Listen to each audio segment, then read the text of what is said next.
కూడి ఒక యాగాన్ని చేస్తున్నట్టండి. అటువంటి యాగానికి ప్రముఖుడైనటువంటి సూత మహర్షి వచ్చాట. సూత మహర్షి అంటే సాక్షాత్తు ఆ వ్యాస మహర్షి తానుగా మనోడు. వేదములు, పురాణములు, ఇతిహాసములు, వాటి అర్థాలన్నీ కూడా తెలిసినటువంటి మహానుభావుడు ఆయన.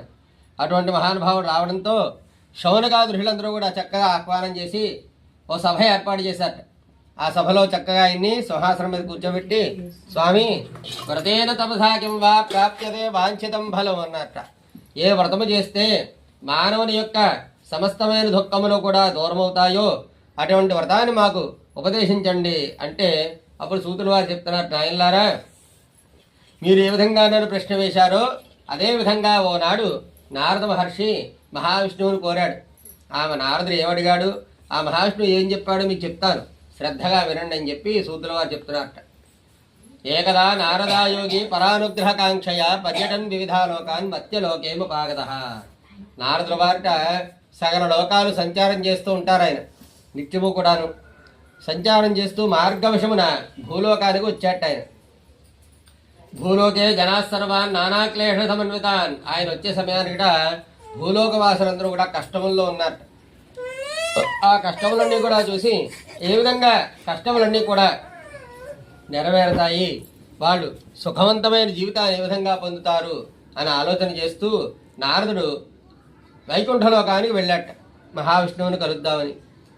ఆ విష్ణుమూర్తి వైకుంఠంలో ఎలా ఉన్నట్టాయంటే, మీరు నేను ఎక్కడ కూడా వైకుంఠంలో పరమేశ్వరుడు ఇక విష్ణుమూర్తి ఎలా ఉంటాడో తెలియదు, కానీ నారదుడు చెప్పాట ఎక్కడ విష్ణుమూర్తి ఎలా ఉన్నట్ట. తత్ర నారాయణం దేవం శుక్లవర్ణం చతుర్భుజం శంఖచక్ర గదా పద్మ వనమాలాభూషితం. ఫోటోలో ఉన్నాడు స్వామి, చూడండి, నీలవర్ణంలో ఉన్నాడు, కానీ ఆయన తెల్లని వర్ణంలో ఉంటాడట వైకుంఠంలో. శుక్లవర్ణం అంటే తెల్లని తెలుపు అనమాట. శుక్లవర్ణం చతుర్భుజం, 4 చేతులు ఉంటాయట.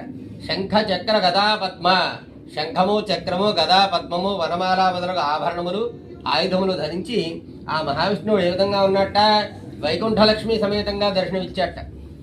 ఆ యొక్క దివ్యమంగళ విగ్రహాన్ని చూచి నారదుడు చాలా ఆనందపడి స్తోత్రం చేశాట. ఏ విధంగాను, మహానుభావ, మనసుతో ఊహించి చెప్పడానికి కానీ, వాక్కుతో వివరించి చెప్పడానికి కానీ అతీతమైన రూపము గలవాడా, ఆది మధ్య అంతము లేనివాడు, సుగుణాత్ముడు శ్రీహరి, నీకు భక్తితో నమస్కరిస్తున్నానయ్యా అని చెప్పి స్తోత్రం చేశాట. ఆ స్తోత్రం అంతా కూడా విని నారదుడిని అనుగ్రహించాట మహావిష్ణువు. నారద, నీకు ఏ వరం కావాలో కోరుకోని